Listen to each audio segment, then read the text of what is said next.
So what would my life be without a project? Especially since this is my new love right now, my triumph. What would life be without a project? So here's my latest project. I thought I would just show you. It's Flyscreen, windscreen, whatever you prefer to call it, depending on what part of the world you're from.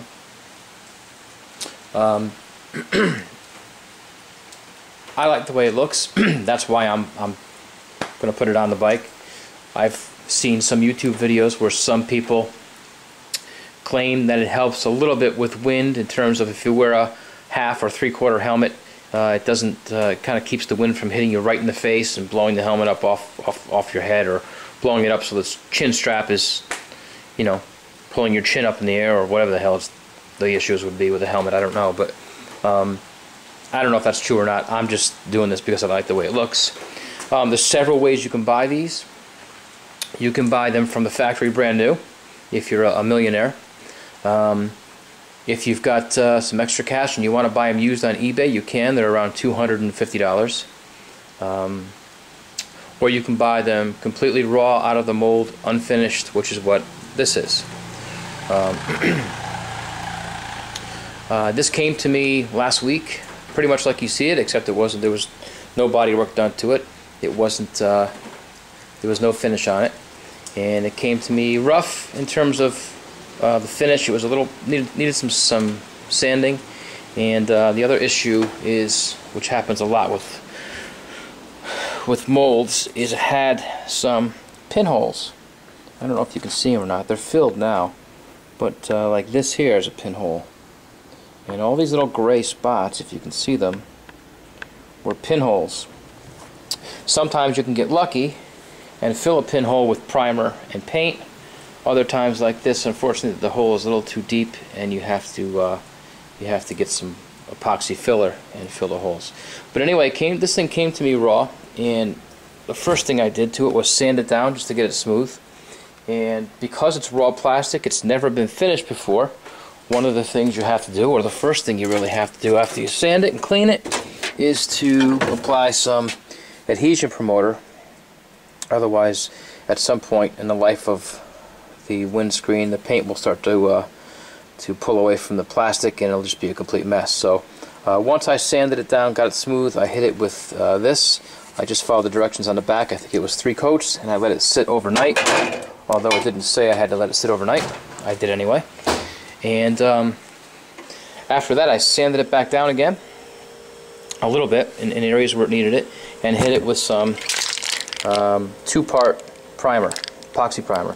This is different from a 1K or a 1-part primer. It's got a hardener in it, and it's a little thicker, so I thought this might help to fill in some of the pinholes, but it didn't. So after I hit it with the primer, I had to sand it back down again and get some epoxy filler to fill up all these little pinholes. The epoxy filler gets, as you know, it's 2-part. It gets really hard. It was very difficult to sand it by hand, but it took some time, but I got it done. So here's where I'm at now. It's sanded down. It's all smooth, and it's ready for its final coat of primer. I'm going to clean it with some oil and with wax and grease remover, and then I'll hit it with the last coat of 2K primer. And this 2K primer has a short life. If you don't use it really within 48 hours or so, it gets hard because there's a hardener in it, and you can no longer use it. So I'm getting close to that period. It's almost 48 hours, in fact, if it's not already. So this won't last much longer. So I'm going to clean this off and get it primed again. And I'm hoping after that, because it's all been sanded down and it's nice and smooth, it should be ready for a coat of paint. But that's the process I've gone through so far. Just take your time, sand it, make sure you use Adhesion Promoter, and get it nice and smooth after you prime it, and then hit it again with primer, and we'll see where we're at that point. I'll turn the camera back on, and we'll see what it looks like then. But this is my latest project. I just figured I would share it, and as always, any suggestions, tips, nasty notes, whatever, leave them down below in the comment section. That's it. I'll talk to you later. I'll be painting in the garage today, obviously, because the weather is just not conducive whatsoever for doing anything outside. Alright, I'll check back with you when I get it primed. See ya. Okay, so I've primed this again, and it's ready to go in terms of the next step, which will be, I'm trying to get you a couple of good views here. This came out pretty well. No pinholes, no air holes, no high spots, low spots. Looks pretty good. So the next step is to wet sand it. I've got some bucket of water here, and I've got some what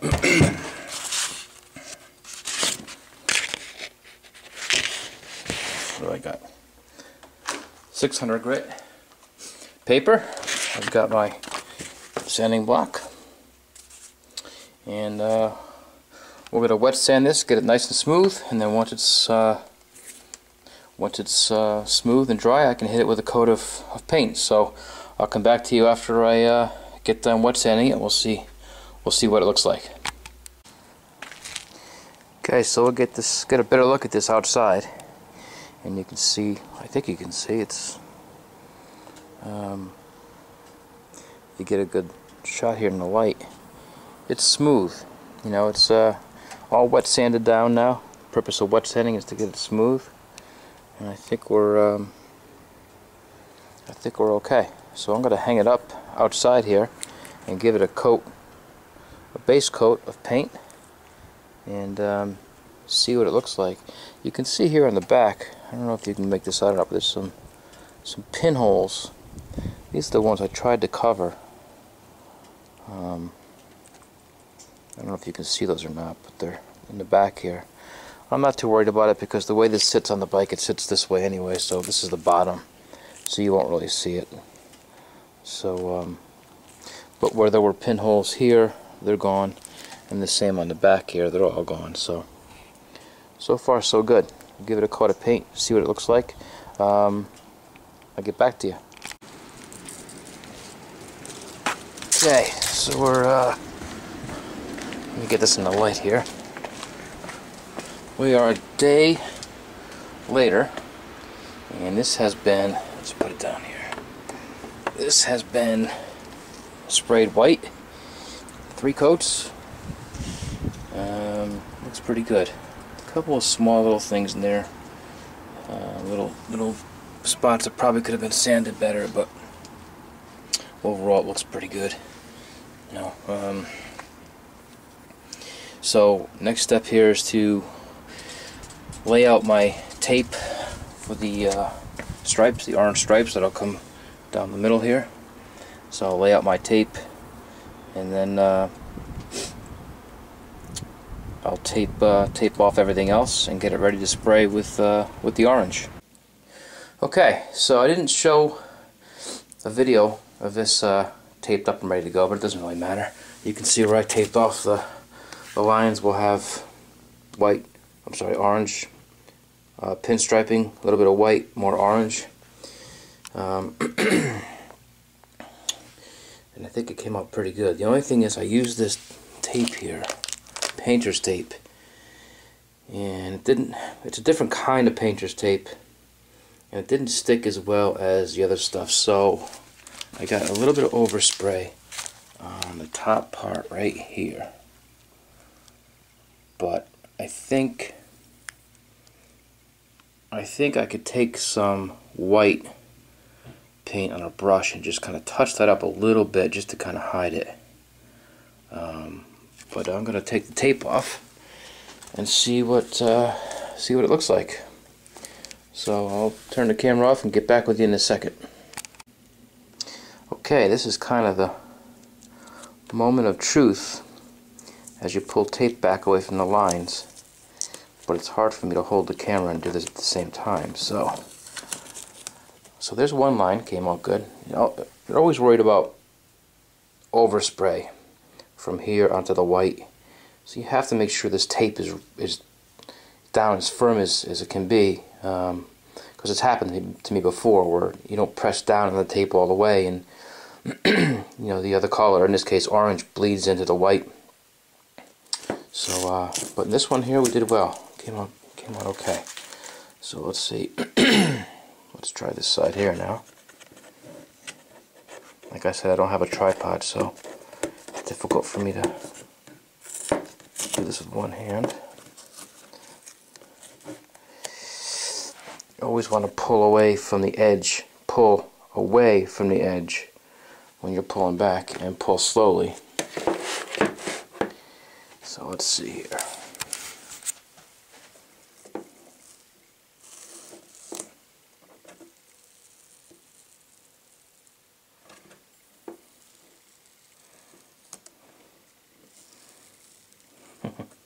This is hard for me to hold the camera and do it, but you can see this one came out pretty well.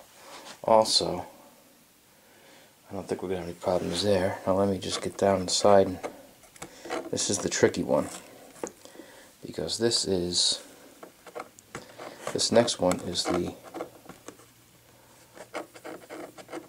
small one.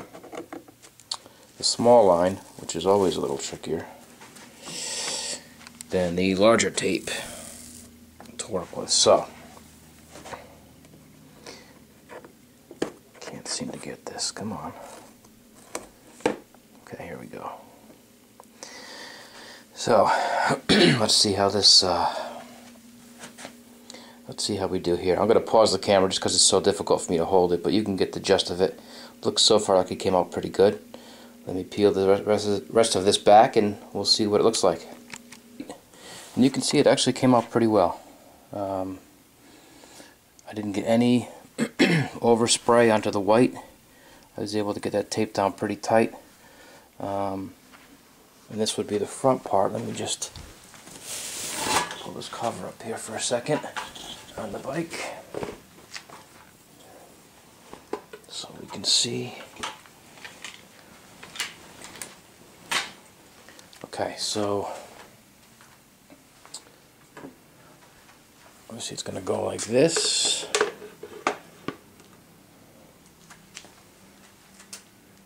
So I think it looks pretty good. The only still needs to be clear coated, obviously, but the only problem is, the only mistake really was back here where I got a little overspray right there and a little bit here. But, and you're gonna, you know, and I will see this as it's, because here's where I sit in the bike, you'll see this from behind, so I have to fix that. But you know, I'm not like I said, that's not a big deal. I can get some paint on a brush and just touch up the edge of that and cover up that as well. And that's not from being sloppy, that's just from, you know, it's hard to get every edge of the tape down as tight as it needs to be, and sometimes you just get some overspray. But I was mostly worried about overspray here, and as you can see, there's none here, so I'm happy with that. So I'd like to clear coat today, but even though it's pretty much the middle of spring, we're only at 45 degrees, and you can't see it, but it's windy out there. So the two things you don't want, the two elements you don't want to have when you're going to clear coat are cold and wind, because I'll have all kinds of shit blowing up into the clear coat and it'll be a complete mess. But it's just about ready for clear coat, or it is ready for clear coat. I'll buy it today, and if it gets any warmer this afternoon, I'll hit it with clear coat and let it dry and get back to you as a finished product. If not, I'll have to wait until tomorrow. But the step after a clear coat is going to be to you know, compound and buff it, polish it, so it has a nice shine. But I think it came out pretty well. Certainly isn't a difficult project, but I'm not a painter either, so usually anytime I touch anything that's wet and eventually dries, it becomes an absolute mess. So with a couple of projects I've done, I'm pretty happy with it. So anyway, I'll get back to you after I clear coat it, and we'll see what it looks like. Sounds good to me. See ya. So here we go. Just about finished. I had a little run in the clear coat yesterday, so I had to do a little wet sanding and another coat of clear today, which is why this all looks a little hazy in here. But otherwise, it's just going to dry. Let that dry, and then I'll buff it and polish it. But I think it looks pretty good. Get a side view maybe. Pretty cool, no? I like it. I think it came out pretty good. I was able to pretty much clean out the back side here, like I said, with some white paint. Just touch it up a little bit, and yeah, I think it came out okay. I've got some longer screws to go on the sides here to hold it. And once this dries, probably tomorrow, I'll let it dry overnight. It's still a little cold. It's been cold. As I shine the camera outside, like, you can see the cold. It's been pretty cold the past couple days. Right now it's, what is this? 50, a little past 50 degrees. This morning it was only 39 degrees. So we're at springtime, but it's still cold. So anyway, that's it. I'll get this buffed, polished. Maybe I'll do one final video outside in the sunlight so we can take a better look at it tomorrow. And that's it. So far, so good. One more video to go. We'll see what it looks like when it's all done. See ya. Okay, this is it. Outside in the sun. Final inspection. It is far from perfect, but looks pretty good. Take a little walk around here. I think looks good. Getting there. We're getting there. So that's it. Total hours. Let's see. Total hours I spent on this are about 8. The molded piece cost me 75, I think. I spent 50 in supplies. Not counting the paint. I had the paint for when I did the tail section back there. But if you count the paint, it's another 50. So 180 for all the supplies and the molded Flyscreen. So still would have cost me more to buy it, a lot more to buy it from the dealer, and more to buy it on eBay. So there we go. That's it. Finished product. Looking good. Time to ride it. Enjoy the day. Ride safe. See ya.